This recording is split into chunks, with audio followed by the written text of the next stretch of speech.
Good morning, students. It's me, Miss Sania, your Pakistan Studies teacher, and today we are back with Gwadar Port Game Changer Part 2.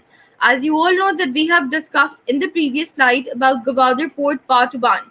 So today we are going to discuss about the economic importance of Gwadar Port.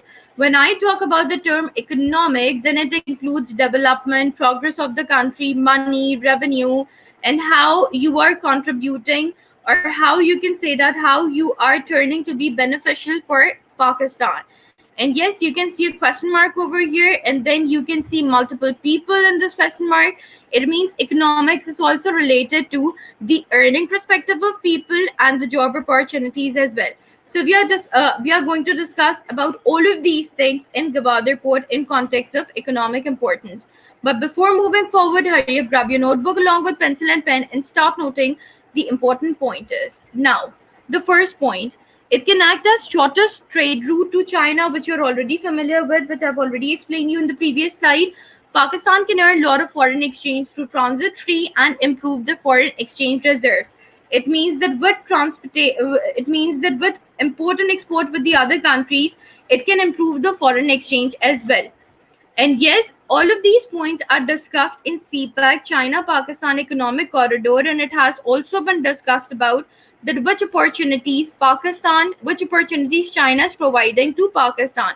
So China at Gwadar Port, with the name of CPEC, they are providing with new jobs which would come up due to new projects which would lower the overall rate of unemployment. 2 million jobs will be provided to Pakistani people. Development of FATA, KPK, and Balochistan will be there when CPAC will prove to be a successful project. It will promote trade and transport with the Gulf states, and yes, the living conditions and literacy rate of the economy will also be improved. Now, moving towards the geopolitical importance of Gwadar Port. When I talk about geopolitical importance, it means geographically or strategically why Gwadar Port is important for Pakistan and China as well, and how politically they are important for China and Pakistan, for both of them. All right, so moving forward to the next slide, Gwadar Port is located about 267 west of Karachi. Because of its ideal location at the mouth of Gulf and opposite strategic choke points of Strait of Hormuz and Gulf of Oman, the port is visualized to become a regional hub serving incoming and outgoing commercial traffic of Middle East and Gulf countries.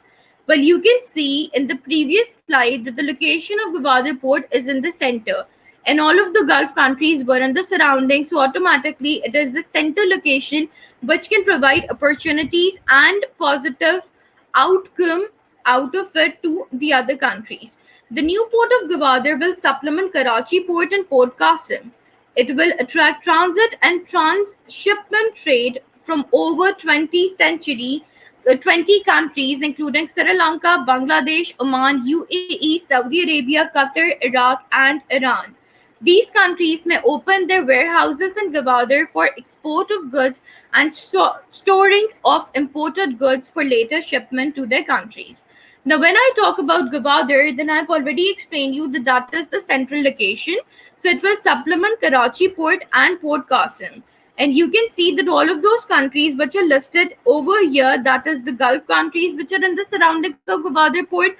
So might be possible that if they will join Gwadar port, then automatically they will construct the warehouses, or they will open the warehouses in Gwadar port, and then they can uh, export good products from them, and then import and export, or the transport and communication can be, you can say that it can start from there, and that is an ongoing process, a never lasting process. So you can see it very clearly that how many countries are getting benefit from Gwadar port in this way. Now, it is close to the Strait of Hormuz, which I've already explained you in the previous part, through which more than 13 million barrel oil per day passes. You can say that, which I've already explained you in the previous slide, that first China have to import oil from the other countries, and then China can use it.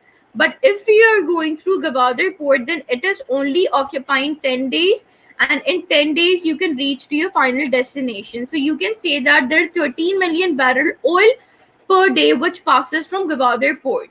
Gwadar, surrounded by countries having two-thirds oil reserves, capitalized on opportunities for trade with landlocked Central Asian states and Afghanistan.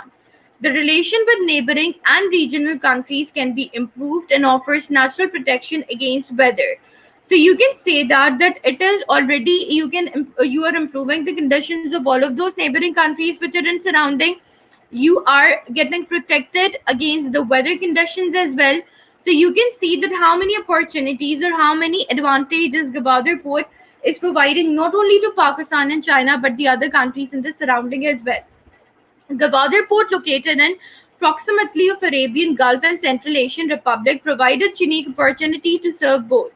Pakistan needs to capitalize on them through better diplomatic ties with Arab states and others. It is therefore anticipated that oil reserves and other resources would gradually become the focus of the world attention in the coming years. And you can see it in 2019, in 2020, era of in the ongoing era of 2020, you can see it very clearly that how much oil is important all over the world. However, in case of exports to and from cars, a peaceful and stable Afghanistan is must. So you have to maintain good relations and diplomatic relations with all of those countries which are in surrounding.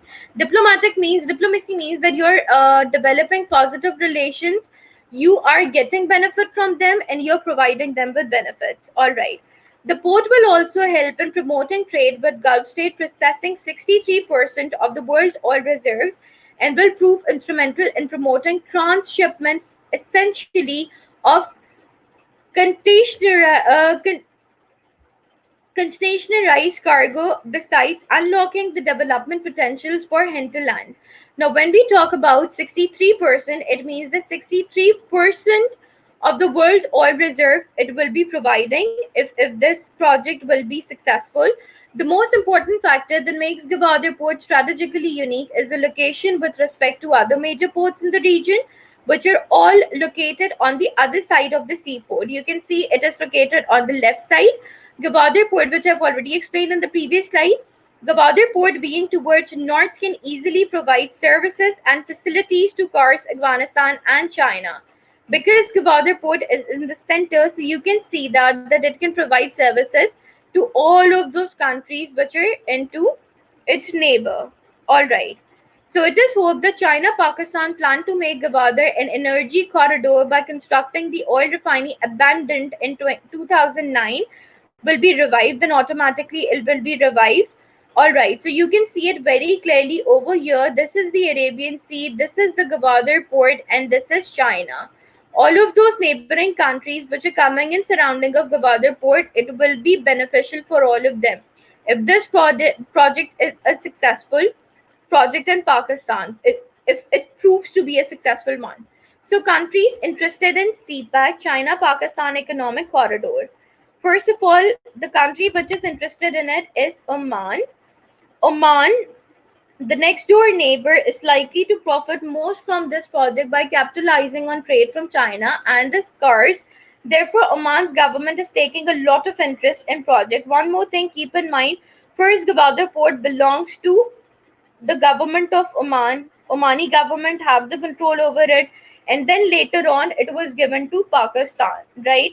So Oman is much more familiar that how much Gwadar port can be beneficial in the upcoming years. All right. Now, when we talk about the Western countries and Russia, trade with Asia will get free from Russian and Iranian influence. Russia will not prefer the economic independence of Central Asian countries. Russia itself and try to get warm waters in a diplomatic way. So when we talk about the Western and Russian countries, so Russian country, you can say that these are the first world countries. First world means that they are the superpower countries. They don't need any dependence on other countries. They can just, start up with their own projects to establish or to progress their own economy. So Russia is not interested to join, but in other ways, you can say that it needs diplomatic ties. It can develop its own warm waters. It can develop its own infrastructures and projects in this way, right? When we talk about Afghanistan, fast and cheap trade, and yes, one more thing. For example, if Russia joins the project of CPAC, then the chances of war are eliminated over there, because obviously, if you're having contracts with the other countries in any way, right? So you cannot declare war on them, and you cannot fight with them. Afghanistan, fast and cheap trade favorable for stability of Afghanistan. Central Asian countries want stability in Afghanistan for fast trade. So automatically fast trade, the source is Gwadar port, because Gwadar port is in the center. So you can say that how much it can benefit Afghanistan. Then comes Singapore. US influence on Malacca. China will get an alternative route. Port economics of Sri Lanka, Malacca, Singapore, and India will get strongly affected. So you can see that how um, India will get strongly affected, but how it is benefiting Singapore. Now, when we talk about India, falling threats of India due to Gwadar port, Gwadar will be a boost for chain's economy, which will make China a strong economic power in front of India. China's support for Pakistan Navy and establishment of naval air bases and naval installations in Indian Oceans, blockade by China, fuel oil lines under China control. So you can see it very clearly that India is giving threats to China, and India is not interested in this project. But in the other way, you can say that how India wants to. You can say that how India is participating in the downfall of China, or you can say that how much negative ideology is over there, because India wants to dominate at that time and into that project. So it is against it. Now, you can see Gwadar Port versus Chabahar Port. Chabahar Port is situated in India and Gwadar Port is situated in Pakistan. Gwadar Port is much bigger project than Chabahar. Chabahar is $0.5 million and CPAC is $3 million. India invests in Chabahar port to counter CPAC projects. So you can see it very clearly that India is investing on Chabahar port because India wanted to counter the CPAC project. So you can see Chabahar port is this, starting from Mumbai till Chabahar port and then moving towards the Kabul. And Gwadar port is this, and you can see how much area Gwadar port is having over here. And this area is only the Chabahar port. All right. So you can see the economic ties of different countries with Gwadar port. Well, when I talk about Afghanistan, then you can see if Iran and Afghanistan want access to India, the only land is through Pakistan. The only land route is through Pakistan. You can see it very clearly. And then when I talk about China, if China wants to trade with Middle East countries, then you can see the shortest route is through Pakistan, right? You can see that. So, if the Middle East, Qatar, Saudi Arabia, United Arab Emirates, and Yemen want access to China, so the shortest route is to Pakistan. And when I talk about Gwadar providing shortest trade route to China for Middle East and rest of the world, you can see it very clearly. And then if India wants access to Central Asian countries like Afghanistan, Iran, Kazakhstan, Kyrgyzstan, Uzbekistan, Turkmenistan, Tajikistan, then the shortest route is through Pakistan. So you can see all of those neighboring countries are having the same problem, and the shortest route is through Pakistan. So you can see it very clearly that how strategically Pakistan is important for the other neighboring countries. So, when the CPAC project will be completed, then it will be named with the name of One Belt and One Road, which you can see very clearly over here, right? That how many countries are getting connected in this project. Economic crises are in Pakistan, but economic crisis in Pakistan can be eliminated through CPAC, in which major projects were introduced and still they are ongoing projects. But for some time, the project has been stopped, and later on, the projects will be executed for one more time, because different talks are going on among both of the countries. So these are the major projects. You can list of the projects are over here: power projects, highway routes, and then special economic zones. Further list of the projects in details are listed over here. You can read it by yourself. And then, yes, there is one more project of megawatts of solar energy, which is also a planned project within CPAC. And you can see the details of this project in this chart, that how the Gwadar port will be constructed and how it will be beneficial for all of the people living over there. All right.